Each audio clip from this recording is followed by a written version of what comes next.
There was once a woman in the ancient city of Vesali. Her name was Amrapali. She was beautiful, not just in the way the world measures beauty, but in a way that made people stop, stare, and lose themselves. Kings, merchants, and scholars all came to her. She was the most desired woman in the kingdom. And yet, every night when the laughter faded, when the music died and the perfumes disappeared into the silence, she felt the weight of her own emptiness. She lived surrounded by abundance, but something within her kept whispering, there must be more than this. Pleasure had lost its color. Fame had turned tasteless. She had everything the world offered, yet she felt hollow inside, like a golden cup that holds no water. One morning, the city buzzed with new energy. People were saying, the Buddha has arrived. They said he was a man who had renounced his palace, his wealth, his power, and found a peace that no king could purchase.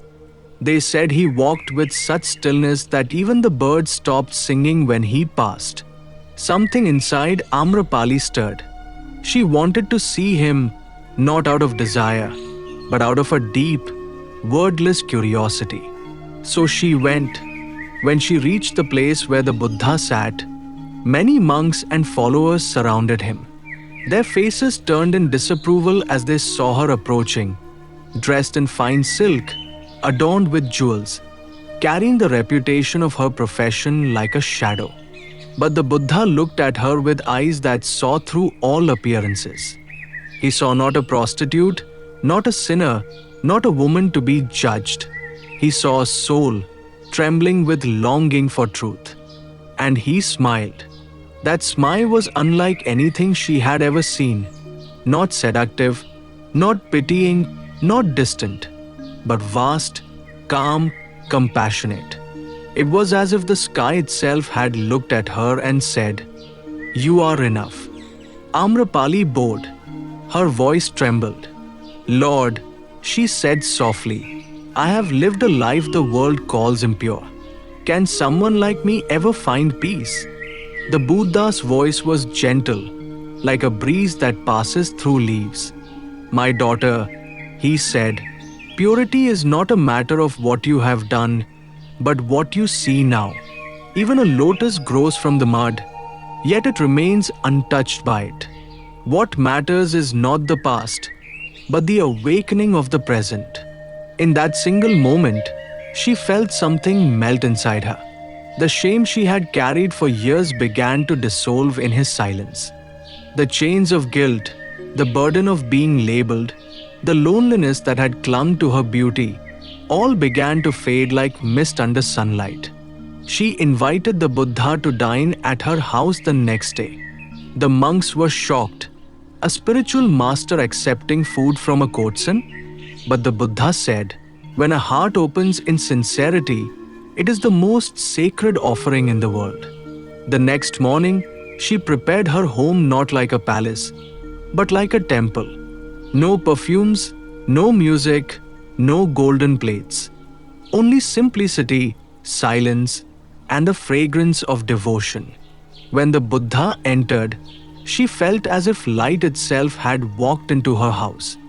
He sat silently, eating what she had humbly prepared, rice, fruit, and water. No judgment, no distance, just presence.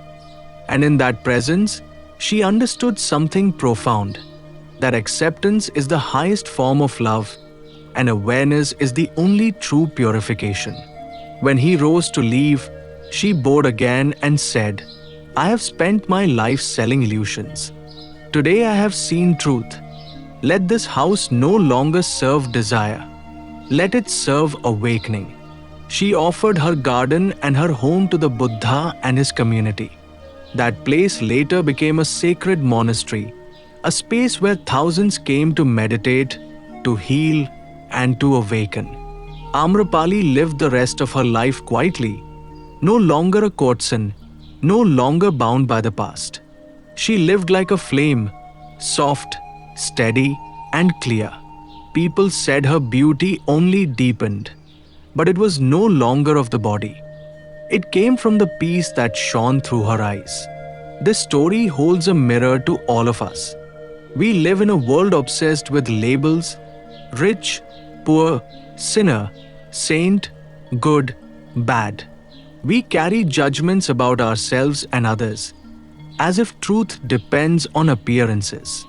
But the Buddha's silence reveals something revolutionary: that no one is unworthy of awakening.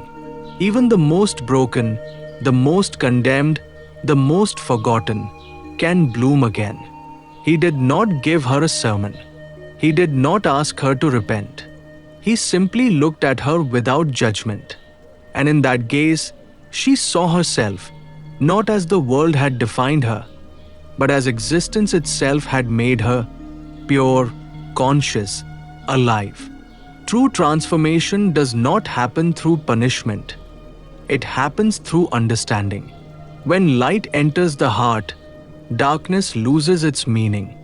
The Buddha did not forgive Amrapali because he saw there was nothing to forgive. He simply awakened her to the truth that she was already whole. This story is not just about one woman and one sage.